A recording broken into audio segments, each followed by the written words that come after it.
bu dee yaa ngi doog a seetaan suñu vidéo bul fàtte abonné liker partager parce que ça nous aide vraiment. caxateri def ko clientèle politique mooy lan man gis naa koo xam dafa tuddee Sonko doom après ñu nommé ko. ci tuddee gi mu tuddee Sonko. non c'est-à-dire da doon fréquenté Sonko. c'est-à-dire dafa nekkoon ci militant yi jege ko mais doom la ko tuddee après kooku mais instant mi ngi liggéey ci gouvernement bi. te amul benn qualificatif. mais non xaw ma bon qualificatif la am xam naa daa jàngul tubaab waaw moom jàng. kon da nga jàpp ni client. non c'est-à-dire non mais politique bi ñuy wax ñoom ñu ngi koy def jamono. loolu on n'en disconvient pas. ñu tuddee na ko doom affaire ndawtal yooyu mu mais c'est-à-dire ñoom lépp lu ñu doon wax dañ def contraire bi mais ñun loolu rek moo ñu tax a jug leneen taxu ñoo jug lu dul loolu moo tax ñu taxaw nii depuis début bi ne ñun du ñu ànd ak homme politique parce que xam nañ du ñu ànd ak gouvernement il faut ñu taxaw di jàkkaarloog ñoom di am sentinelle buy taxaw di wax te yàlla tax koo xam ne dañuy topp te kenn du ko mën a jënd lu nekk ci poche kenn tu vois ce que je veux dire donc loolu dafa am solo ci réew léegi nag ñoom problème mooy bi ñu ànd ak ñoom di xeex mënuñoon imaginer que dina am ñoo xamante ni keroog bi législatif yi jotee dañ ne ñun ànd ñoo duñ dugguñ ci bañeeru kenn dañuy taxale suñu caution bopp bu ñu amee demal suñu bopp bu ñu amul ñu toog xam ne loolu yàlla dogal mais n'empêche que fi ñuy taxaw di xeex fa la ñuy taxaw di xeex ci li ñu taxawoon di xeex loolu la ñuy taxaw di xeex donc loolu kese la tu vois mais bilan boobu nañ ko man bilan bi xaw ma bilan lan la kon gisoo bilan ci 10 mois carburant dañuy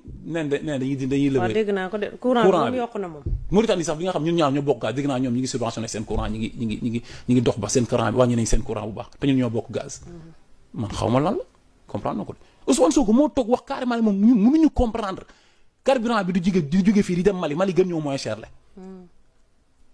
mais dama nga laaj Gambie produire dara lu tax Gambie gën ñu moins cher diwlin lu tax Gambie gën ñu moins cher suukar te ñu am fi compagnie sucrière sénégalaise lu tax su see Gambie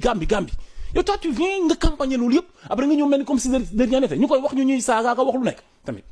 kon da nga jàpp ni moom bilan bi muy wax bilan personnel am la moom moo am ay mbir ci boppam yu mu yor di ko imaginer dalal xel lañ ko war a yóbbu ah bon man maa wax li notre premier ministre du Sénégal man dama ne dañu war a woo Ousmane Sonko teg ko mu toog ñu waxtaan ak moom boole koog benn psychiatre mu waxtaan ak moom dimbali ko tu penses que ça santé mentale man loolu laa yàq parce que il est entouré d'un entourage boo xamante ni dimbali wuñ ko te loolu mën na dofloo nit parce que xam nga tubaab day xam ne le pouvoir rend fou le pouvoir absolu rend absolument fou te pour man fi mu toll nii loolu mi ngi koy bëgg a dal te dimbali wuñ ko te ñun nag Sénégal dañ ko bëgg quoi bëggal ko lu baax nag parce que ñun duñu amal benn doomu aadama benn lu bot ñu waroon ko woo toog waxtaan ak moom muy déglu ñu koy wax dëgg comme genre vidéo yi gars yi di ko dagg di ko joxaat muy xoolaat boppam ci yi muy wax di xoolaat boppam ci ay propos am di xoolaat boppam ci taxawaayam di xoolaat di mën a muñ di comprendre ni moom moo jiitu quoi. kon da nga jàpp ne actuellement même bu fekkee yow li ngay xeex ni mooy peut-être comportement wala ay wax yoo xamante ne dafa waroo ak li ñu diggoon sénégalais. jàpp nga ne yow de bonne foi amul dara loo xamante ne weesu na war nañ ko mën a jubbanti ci teel. mais c'est-à-dire bon peut-être am na gouvernance moom mal gouvernance moom maanaam lenn moom xam naa ko wax naa la ko sànq. te su ma waxee loolu waxaat lii day compte dama ne la. ñoom ni ñu leen joxee Sénégal man jàngat bi ma am ci Pastef Ousmane Sonko ak Diomaye. Sénégal bi ñu jël teg ko seen kaw dafa mel ni liir buy soog a jur jour ngeen dem di bëgg koo soxla 3 Abdou xaftaan. xoolal liir boobu imagine liir boobu nu muy mag ñii attanuñu Sénégal man depuis début bi waxoon naa leen ko ne leen gouverner xam nga gouverner kenn wereteetul ne c'est prévoir kenn wereteetul ne ay programme ay projet ngay am mais comme yàlla def na amuñu programme amuñu projet wane nañ ko mais dama ne nañ woo ñëpp yàgg naa ko wax ne dëkk bi dañ ko ëttileetoo ñëpp toog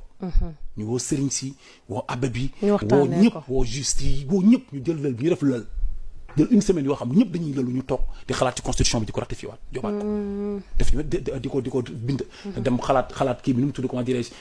xalaat ci code pénal code de la famille xam nga code constitution wu Sénégal réforme justice bi defaraat ñu wax ak Sénégal yi déglu leen moom interactif ci ni ñu bëgg constitution bi Sénégal yi bëgg am parce que constitution bi du constitution sénégalaise c'est pas une constitution sénégalaise comprendre nga ñu toogaat waxtaan déglu sëriñ si yónnee ndaw ñu déglu abbé bi Monseigneur mu yónnee ndaw ñu dem ci bois sacré bi dem ci juriste yi dem ci magum borom xam-xam yi. comprendre nga dem ci sages yi déglu leen. les anciens présidents ñoom tamit les anciens politiciens ñëpp toog man dama yaakaaroon ñii si loolu. man loolu laa yaakaar mais ñoom ñu ñëw nekk ci defante loolu moo indi problème bi yëpp ñu nekk ci defante maanaam ne nag malheureusement defante boobu yàq na lu baree bari ba pare li gën a daal Ousmane Sonko li ko gën a sonal ci yëpp du dara lu dul rëy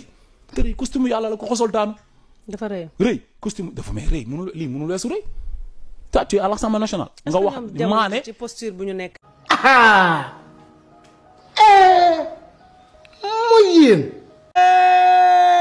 bu rek lay def lañ naan njóomanoo sant mën a wele bu dee yaa ngi doog a seetaan suñu vidéo bul fàtte abonné liker partager parce que ça nous aide vraiment.